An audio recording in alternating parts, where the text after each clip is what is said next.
Shu UFC degan narsani men juda qattiq yomon ko'raman. Hamzat Chemayev degan bir musulmon odam chempion bo'lgan ekan, hozir yutqizibdi. Undan oldin Habib degan bittasi chempion bo'lgan ekan, bittasi Islom ekan, hatto nomi ham Islom ekan. Alloh hidoyat qilsin, u ham chempion bo'libdi degan narsalarni eshitsam, va ayniqsa odamlar aytsaki, musulmonlar UFC'ning kattalari, musulmonlar unda g'olib, musulmonlar unda chempionlar desa, men subhanalloh achinib ketaman. Nimaga desangiz, UFC'ning egalari o'zi kimlar? Ya'ni kim unda asosiy pul topuvchi odamlar kimlar shunda?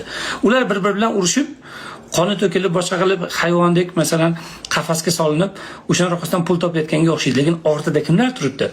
Dana White'ning ko'pchilik UFC'ning egasida bo'ladi. Dana White CEO xolos, boshqaruvchi xolos. Dana White UFC'ning egasi emas. UFC'ning egasi bo'lgan tashkilotlarning tepasida turgan odamlar bor.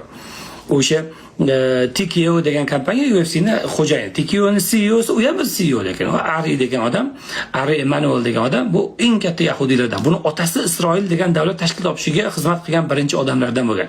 Va Ari Emanuel bu o'sha sionistlarning kattalaridan, Isroilga katta yordam beruvchi odamlardan.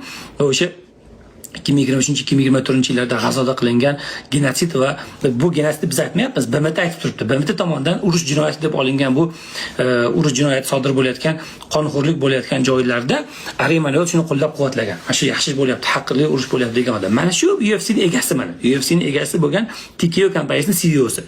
Bularning ham TKO'ning ham egalari Silver Lake degan kompaniya bor. WMA degan kompaniya, uning egasi Silver Lake. Bular tepasida turgan odamlar aksari yahudiy odamlar. Mana ismlarini men o'tirib hozir o'qib ko'rib o'tiribman. Agar bularni ko'rsangiz, mana bularni ham tashkil qiluvchi asosiy tepasida turgan odamlar, mana Hutchins bir narsa degan bir odamlar bor. Bular ham katta va bular mana bu o'sha Silver Lake kompaniyasi hozir bilan TikTokni Isroilga sotib olib bergan, Amerika TikTokni Isroilga bo'ysundirib bergan asosiy o'sha tomonlardan bittasi, asosiy shaxslardan bittasi.